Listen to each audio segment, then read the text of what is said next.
My name is Vicky Ramo and I'm a branding and business consultant with Printex Limited in Ghana.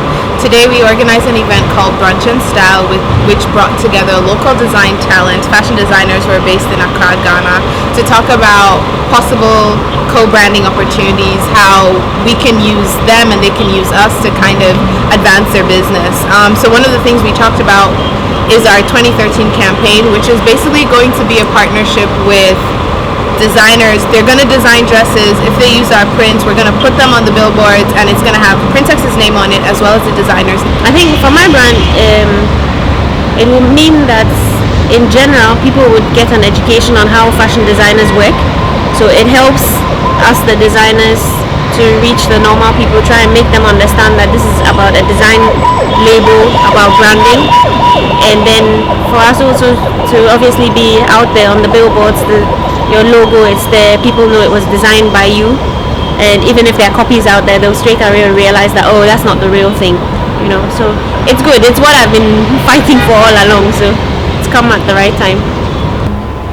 My name is Terence Sambo and I run One Nigerian Boy. I've been blogging for a couple of years now. So it wasn't really like a lecture, it was more of a discourse because everyone was giving in their opinions and I was trying to respond to the best that I could. So at the end of the day, I think it was a great thing for Printex to set up, and I think that they should keep working on things like this to build a relationship with these designers and make sure that whatever is required from them, they can get back to designers fast and take it from there. The printing companies, African printing companies, are like producers of the raw material that these designers use.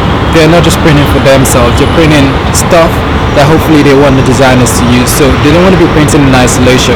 I think it's great for them to have sort of a relationship with the designers so that they're not only on top of trends, they also know the kind of fabrics that this designer wants, the patterns are in vogue, the colors for the season, so they just create stuff like whatever they think they should create, they just create. But no, if there's a particular color trend, particular season or particular year, they create those colors for that year, and with interesting motifs that might look great on fabrics, and all other kinds of inputs that they will get from the designers because they are the creatives. It will be important for Printex to know that so that they can be able to create what people want to use, what designers want to use to create, not just what they think they want to use. That's the difference. Printex is just creating an avenue for designers to come together, network and interact and share their differences or their problems and see ways that they can solve it. Because aside from just talking about Printex, the discussion wasn't based on Printex alone. Like they had Hannah speak about USAID